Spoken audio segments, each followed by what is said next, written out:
time is 6:15. Here is the news, edited by Anjana Dodangoda, read by Victor Raj. Here are the headlines of the local news. New legislation for individuals with disabilities under the guidance of President. The Prime Minister thanks Venezuela for support extended at UNHRC. The ambassador says China is eager to invest in the northern Sri Lanka. Minister of Power and Energy says 6 renewable energy projects to add over 1,000 megawatts to national grid in next 3 years. Sri Lanka's foreign reserve assets increased to $3.56 billion. Foreign news, Israel says its forces are operating in the heart of Gaza City. Sports news, Linda named first woman chair of New Zealand cricket. Local news in detail. State Minister for Social Empowerment Anup Pascual has announced that under the guidance of President Ranil Wickremesinghe, they are actively drafting a new bill dedicated to improving the rights and well-being of the differently abled individuals. State Minister Pascual emphasized that the government's commitment to ensuring that differently abled citizens are no longer considered a dependent population and that they should be treated as equal citizens, not related to second-class status. State Minister Anup Pascual made these remarks during a press conference held at the Presidential Media Center today, centered around the theme of collective power to the stable country. Prime Minister Dinesh Gunawardena has expressed gratitude to Venezuela for consistent support extended to Sri Lanka at the United Nations Human Rights Council and other international forums. The Prime Minister said this when Venezuela Ambassador Cabaya Rodriguez Gonzalez called on him at Temple Trees.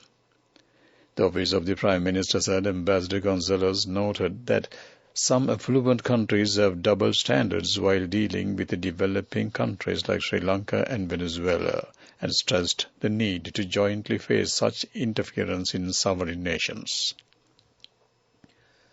The Prime Minister said Sri Lankan youth have great interest now in learning foreign languages and requested Venezuela to introduce an academic exchange program so that Sri Lankan universities could obtain Spanish language teachers as exchange scholars for short duration.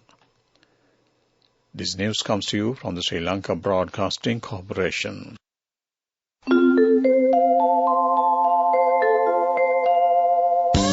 People's Bank Excelsior. Live the life you want.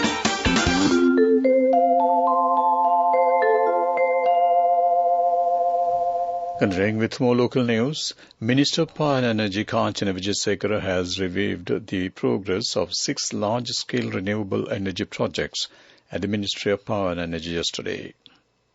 Accordingly, Wijesekara has instructed the officials of the Ministry, the Ceylon Electricity Board and the Sustainable Energy Authority to expedite the evaluation, approval process and the power purchase agreements to have them ready by the end of the month, subject to environment and land clearance approvals.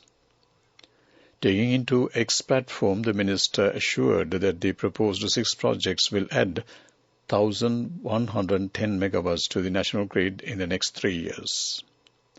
Meanwhile, the CEB had recently called for expressions of interest for the construction of 2 10 to 100 megawatt floating solar power plants on the Samanabad Reservoir. The Chinese ambassador Xi Zhenghong, who visited the northern province for the second time, said Chinese enterprises are keen to invest in the north.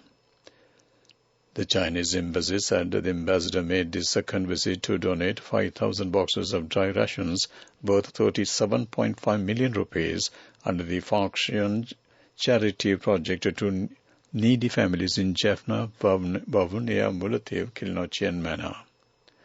10 donation ceremonies were held in district secretariats, Buddhist temples, Hindu kovils and church, benefiting a large number of local people. Sri Lanka's Sports Minister Roshan Ranasinghe today launched a scathing attack on the judiciary over yesterday's judgments suspending the gazette issued on the Arjuna Ranatunga-led interim committee appointed for Sri Lanka cricket. The minister blamed the judgment, stating that it was taken only considering one view, and made several serious allegations against the judiciary, including conflict of interest. Sports Minister Roshan Ranasinghe made the remarks while delivering a special statement in Parliament today. Meanwhile, the Anti-Corruption Amendment Bill was passed in Parliament today. That ends local news. People's Bank Excelsior, a comprehensive banking services package with a branded checkbook as well as debit and credit card exclusively for you. People's Bank Excelsior, for professionals who dare to dream. The main news story is brought to you by Sinhala Mahatma. The Portugal to explore possibility of exchanging trade and tourism with Sri Lanka. Prime Minister Dinis Gunawardena held a discussion with Portuguese Ambassador João Manuel Mendes de Almeida on further strengthening ties between the two countries when the latter called on him at the temperatures.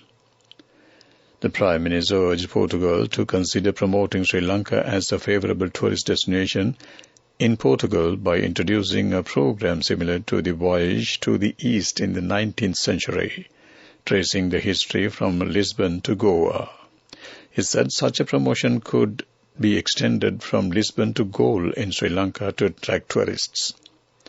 Ambassador de Almeida, recalling his visit to Galle as a tourist 20 years ago, said Sri Lanka has immense potential to attract Portuguese tourists in large numbers.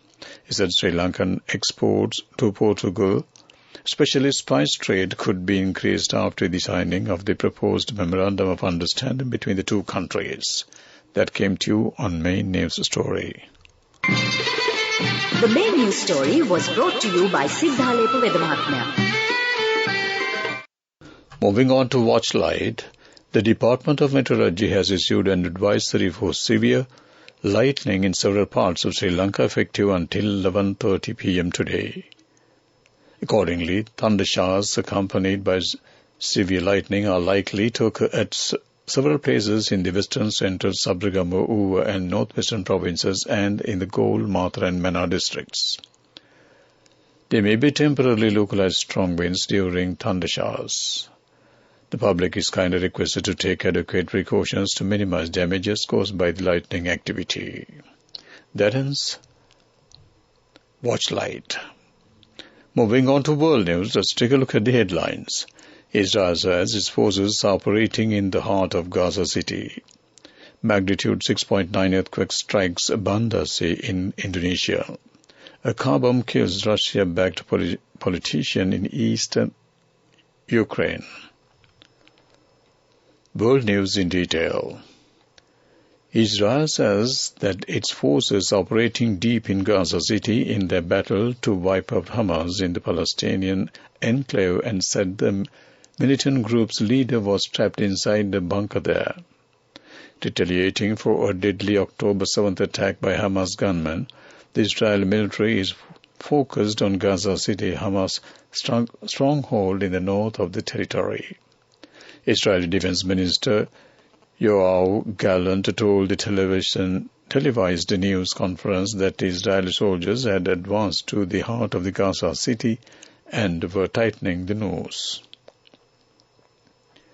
The European Mediterranean Seismology Center said an earthquake of magnitude 6.9 has struck the Banda Sea region in Indonesia this morning. EMSC added that quake was 370 kilometers southeast of Ambon, Indonesia, and estimated a depth of 146 kilometers. The Pacific Tsunami Warning Center said there was no tsunami threat from the earthquake. EMSC had initially reported it as magnitude 6.8. Ukraine said it carried out a special operation to kill a Russian-backed politician who died as a car bomb exploded in eastern Ukraine. The assassination is the latest in the series of attacks against separatists and Moscow-installed officials in Ukraine regions to which the Kremlin lay claims. To wrap up the world news, let's take a look at the headlines once again. Israel says its forces are operating in the heart of Gaza City. Magnitude 6.9 earthquake strikes Bandar in Indonesia. A car bomb kills Russia-backed politician in East Ukraine. That ends world news. Development news.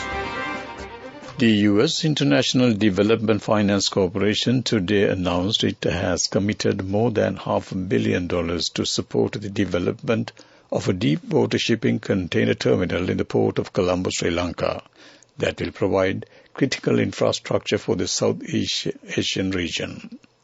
The new terminal reflects DFC's commitment to financing high-quality infrastructure that supports its partners' development needs, invests in local communities, and is respectful of local financial conditions, the U.S. Embassy in Colombo said in a release.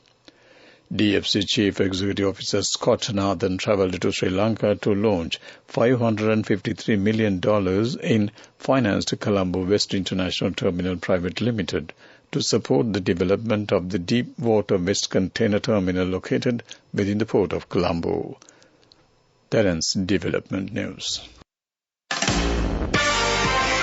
Moving on with sports news. Diana Linden today named the New Zealand cricket's first woman chair in its 129-year history, the organisation said. She will replace former Test cricketer Martin Snedden, the governing body founded in 1894.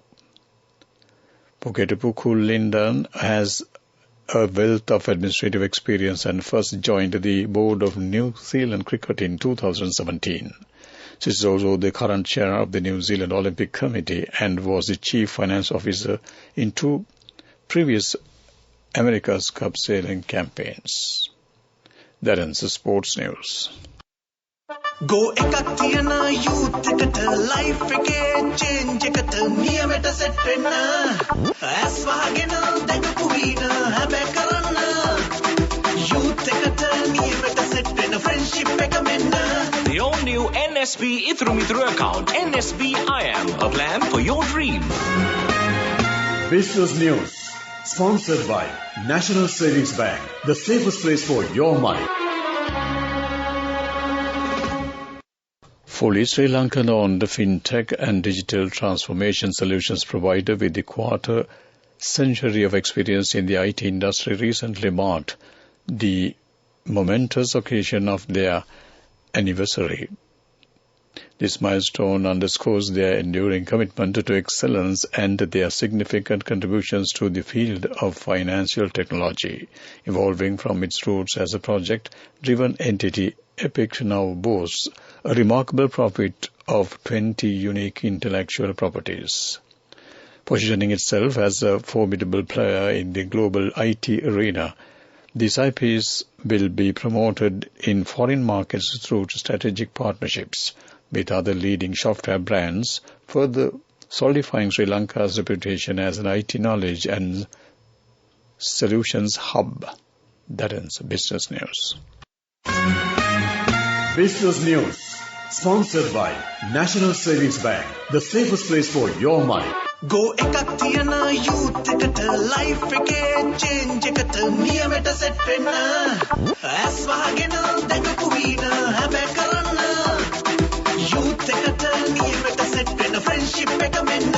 The all-new NSB Ithru account, NSB IM, a plan for your dream.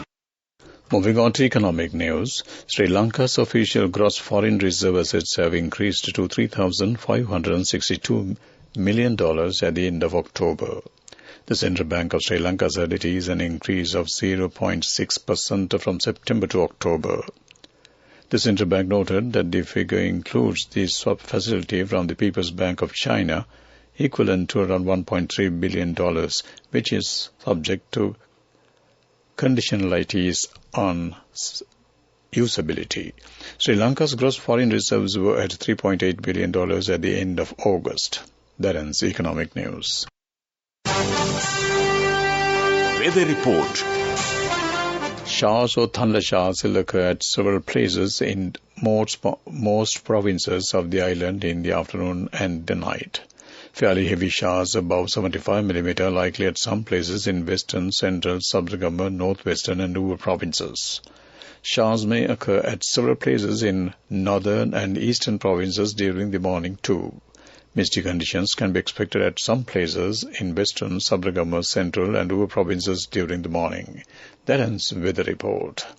To wrap up the evening news on Radio Sri Lanka, let's take a look at the headlines once again. New legislation for individuals with disabilities under the guidance of the President. The Prime Minister thanks Venezuela for support extended at UNHRC.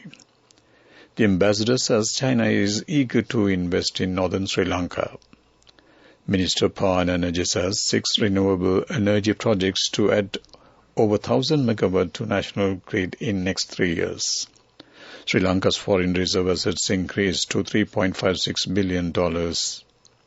Foreign news, Israel says its forces are operating in the heart of Gaza City. Sports news, Linda named the first woman chair of New Zealand cricket. With that, we wrap up the evening news on Radio Sri Lanka. Back to my good friend and viewers, Ramesh Peris.